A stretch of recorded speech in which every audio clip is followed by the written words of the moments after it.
ডাল বীজ ছোলা রমজানের ইফতারের হরেক পদ থাকলেও ছোলা না থাকলে যেন চলেই না। সারাদিন রোজা রাখার পর দুর্বল দেহের পুষ্টির চাহিদা মেটাতেও গুরুত্বপূর্ণ ভূমিকা আছে ছোলার। গবেষণা বলছে রক্তচাপ, রক্তের গ্লুকোজের পরিমাণ নিয়ন্ত্রণ ও রক্ত স্বল্পতা রোধ করে থাকে ছোলা।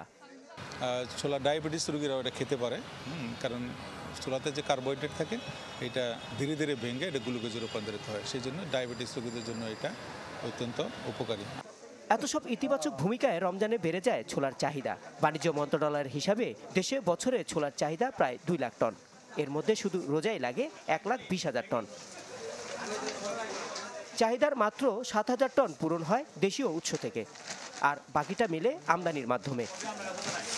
বছর শেষের খুশি নগদে হবে বেশি। নগদ পেমেন্টে নির্দিষ্ট ক্যাটাগরির কেনাকাটায় 300 টাকা পর্যন্ত ক্যাশব্যাক।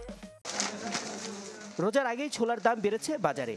রাজধানীর কারণ বাজারে প্রতি কেজি ছোলা মানভেদে বিক্রি হচ্ছে 125 থেকে 130 টাকা পর্যন্ত, যা গেল বছর এই সময় ছিল 85 থেকে 90 টাকার মধ্যে। আজকের বাজারে 115 টাকা 20 টাকা আমরা বিক্রি করি পাইকারি আর কি। তো চাহিদা অনুযায়ী কিন্তু ছোলা তোলা নাই, কিন্তু দামও বেশি। 130 টাকা ছোলা হয়ে গেছে, এখন 25-30-20 টাকা বিক্রি হইতেছে।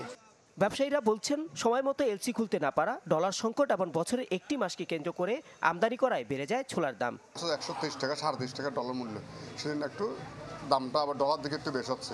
সিজন শেষ হয়ে গেছে, বুকিং রেট বেশি, আর এখানে ডলারের কষ্ট বেশি। না আলসি দিলে আমরা 2 মাস 1.5 মাস 2 মাসের আগে তো মালগুলো ঢুকতেছে না, এগুলো ঢুকলে হয়তো পর্যায়ক্রমে বাজার আরো কমবে। এমন পরিস্থিতিতে সরবরাহ ব্যবস্থা সরকারি নজরদারি বাড়ানোর পরামর্শ কৃষি অর্থনীতিবিদ ডক্টর জাহাঙ্গীর আলম খানের। আমরা যদি ছোলার দাম কমাতে যাই কিংবা আলুর দাম, পেঁয়াজের দাম কমাতে যাই, তাহলে আমাদেরকে অবশ্যই বাজার মনিটরিং ব্যবস্থাকে আরো জোরদার করতে হবে এবং তারা যাতে করে অতিরিক্ত অন্যায্য মুনাফা নিতে না পারে তার ব্যবস্থা গ্রহণ করতে হবে। টিসিবির হিসাবে এক বছরে ছোলার দাম বেড়েছে 49%। রহমান ফয়েজ, চ্যানেল 24, ঢাকা।